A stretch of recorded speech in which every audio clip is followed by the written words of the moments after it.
Hello दोस्तों, आप सभी का आपके अपने यूट्यूब चैनल में एक बार फिर से स्वागत है। आई होप आप सभी खुश और स्वस्थ होंगे। इस वीडियो में हम बात करेंगे भुगतान बैंक यानी पेमेंट बैंक के बारे में। इससे रिलेटेड क्वेश्चन हमारे पिछले एग्जामों में काफ़ी बार पूछे गए हैं, तो ये टॉपिक हमारे एग्जाम के पॉइंट ऑफ व्यू पे काफ़ी इंपॉर्टेंट हो जाता है। चलिए वीडियो को स्टार्ट करते हैं बिना देरी किए। नेक्स्ट क्वेश्चन है, किस समिति की सिफारिश पर भुगतान बैंक की स्थापना की गई? ए बेसल समिति की, ए बेसल समिति, सी रंगराजन समिति, सी रघुराजन समिति, डी टॉप 10 में भी नचिकेत अपनी मोर जगह समिति। नहीं बना पाया है। इसका जो ऐसी ही सही आंसर जानकारी है और वो कुछ है नया आपका सीखने के डी लिए हमें फॉलो नचिकेता करें। मोर समिति की अध्यक्षता में भुगतान बैंक की स्थापना की गई थी। थोड़े कुछ फैक्ट्स देख लेते हैं। तो डॉक्टर नचिकेत मोर समिति की अध्यक्षता वाली एक समिति ने निम्न आय वर्ग और छोटे व्यवसायों की ज़रूरतों को पूरा करने के लिए भुगतान बैंक की स्थापना की सिफारिश की थी। तो छोटे व्यवसायों तथा निम्न आय वाले वर्ग जिनकी इनकम बहुत ही कम रहती थी, उनकी ज़रूरतों को पूरा करने के लिए नचिकेत मोर की अध्यक्षता वाली एक समिति थी।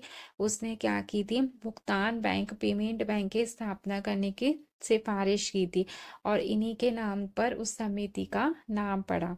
नेक्स्ट क्वेश्चन है, भुगतान बैंक को किस अधिनियम के तहत एक सार्वजनिक लिमिटेड कंपनी के रूप में पंजीकृत किया गया है? ए भुगतान और निपटान प्रणाली अधिनियम 2017, बी भारतीय रिजर्व बैंक अधिनियम 1934, सी कंपनी अधिनियम 2013, डी बैंकिंग विनियमन अधिनियम 1949। इसका जो सही आंसर है, उसने पूछा है कि भुगतान बैंक को किस अधिनियम के तहत पंजीकृत किया गया है, तो सी कंपनी अधिनियम 2013 के द्वारा इसे पंजीकृत किया गया है। नेक्स्ट से जुड़े फैक्ट्स देख लेते हैं। भुगतान बैंक को कंपनी अधिनियम 2013 के तहत एक सार्वजनिक लिमिटेड कंपनी के रूप में पंजीकृत किया जाएगा, उसने यह बोला है। ठीक है, वहीं बैंकिंग विनियमन अधिनियम 1949 की धारा 22 के तहत लाइसेंस दिया जाएगा। तो अगर आपसे पूछा जाएगा कि भुगतान बैंक को किस कंपनी या किस एक्ट के द्वारा पंजीकृत किया गया है, तो किसके द्वारा किया गया है? कंपनी अधिनियम 2013 के द्वारा पंजीकृत किया गया। वहीं अगर पूछा जाएगा कि लाइसेंस किसके द्वारा दिया गया है, तो बैंकिंग विनियमन अधिनियम 1949 की धारा 22 के तहत इसको लाइसेंस दिया गया है। छोटी सी रिक्वेस्ट, अगर आप चैनल पर न्यू हैं तो प्लीज चैनल को सब्सक्राइब कीजिए, वीडियो को लाइक कीजिए और ज्यादा से ज्यादा अपने दोस्तों को शेयर कीजिए। नेक्स्ट क्वेश्चन है, प्रवर्तक का चुकता इक्विटी पूंजी में न्यूनतम आरंभिक अंशदान उसके कारोबार के प्रारंभ से पहले 5 वर्षों के लिए कम से कम कितने प्रतिशत होना चाहिए? ए 45%, बी 50%, सी 30%, डी 40%। तो प्रारंभ के 5 वर्षों के लिए कम से कम कितने प्रतिशत योगदान होना चाहिए? तो डी 40% का योगदान होना चाहिए। नेक्स्ट है, इससे जुड़े जो फैक्ट्स हैं, प्रति ग्राहक अधिकतम बैलेंस 1 लाख रुपए होना चाहिए। ठीक है, उन्हें ग्राहकों की जमा राशि से प्राप्त धन को केवल सरकारी प्रतिभूतियों में निवेश करने की अनुमति है। मतलब ग्राहक की जो जमा राशि है उसको भुगतान बैंक सिर्फ और सिर्फ गवर्नमेंट सिक्योरिटीज जो होती हैं, सरकारी प्रतिभूतियां जो होती हैं, उसी में क्या कर सकता है? इन्वेस्ट कर सकता है। वे एनआरआई जमा स्वीकार नहीं कर सकते। अगर कोई एनआरआई व्यक्ति है, मतलब नॉन रेसिडेंशियल इंडियन है, अगर वो पेमेंट बैंक में कुछ जमा करना चाहे, सेविंग करना चाहे, तो वो नहीं कर सकता है। उन्हें नकद आरक्षित अनुपात बनाए रखना होगा। मतलब हर पेमेंट बैंक को सीआरआर को क्या करना पड़ेगा? मेंटेन करके रखना पड़ेगा। उन्हें अपनी डिमांड डिपॉजिट बैलेंस का न्यूनतम 75% रखना होगा। ठीक है, संविधिक सरलता अनुपात के लिए योग्य सरकारी प्रतिभूतियां या वर्ष में कम से कम अवधि की ट्रेजरी बिल में निवेश करना होगा। या तो संविधिक तरलता अनुपात के लिए किसी सरकारी प्रतिभूति में इन्वेस्ट करना होगा, या कम से कम 1 वर्ष तक की अवधि के लिए क्या करना पड़ेगा? जो भी ट्रेजरी बिल है उसमें इन्वेस्ट करना होगा। नेक्स्ट क्वेश्चन है, चुकता पूंजी का क्या अर्थ है? ए, बैंक की परिसंपत्ति और देनदारियों के बीच का अंतर।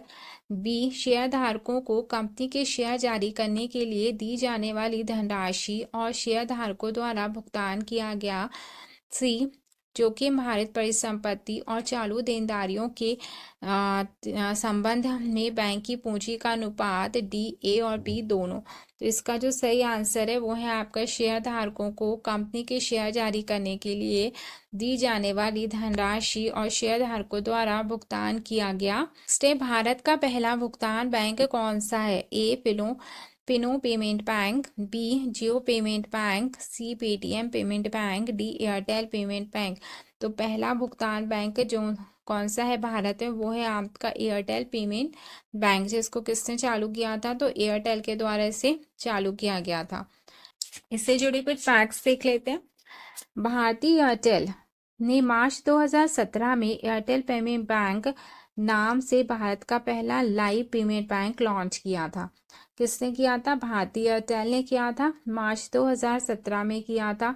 और किसने, भारत का ये पहला क्या था? लाइव पेमेंट बैंक था। वर्तमान में अगर बात करें तो 6 भुगतान बैंक भारत में संचालित हैं, जो हैं आपके Airtel payment bank, Indian post bank, Fino payment bank, Paytm payment bank, Jio payment bank और एनएसडीएल पेमेंट बैंक। छोटी सी रिक्वेस्ट, अगर आप चैनल पर न्यू हैं तो प्लीज चैनल को सब्सक्राइब कीजिए, वीडियो को लाइक कीजिए और ज्यादा से ज्यादा अपने दोस्तों को शेयर कीजिए। भुगतान बैंक को एक सार्वजनिक लिमिटेड कंपनी के रूप में कार्य करने के लिए लाइसेंस प्राप्त होगा। ए, भुगतान और निपटान प्रणाली अधिनियम 2007 के द्वारा, भारतीय रिजर्व बैंक अधिनियम 1934 के द्वारा, कंपनी अधिनियम 2013 के द्वारा या बैंकिंग विनियमन अधिनियम 1929 के द्वारा। तो इसका जो सही आंसर है कि हमें लाइसेंस प्राप्त होगा बैंकिंग विनियमन अधिनियम 1949 के द्वारा। नेक्स्ट क्वेश्चन है, भुगतान बैंक व उनके स्थापना वर्ष में कौन सम्मिलित नहीं है? A, Airtel payment bank 2017, Indian post payment bank 2018, Fino payment bank 2017, Jio payment bank 2019। इसका जो सही आंसर है वो है आपका Jio payment bank 2019।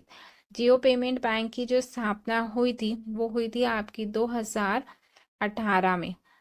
Others bank की स्थापना कब हुई थी? तो 2017 में जो हुए थे 3 बैंकों की स्थापना हुई थी, वो थे हमारे Airtel payment bank, Indian post bank, sorry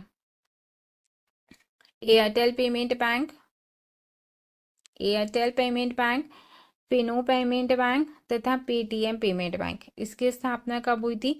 2017 में हुई थी। तो एपीएफ की स्थापना कब हुई थी? 2017 में हुई थी। वहीं अगर हम बात करें 2018 में हमारी हुई थी 3 बैंकों की स्थापना, वो थे हमारे Indian post bank, Jio payment bank, NSDL payment bank. Next question है, भुगतान बैंक व उनके मुख्यालय में कौन सम्मिलित नहीं है?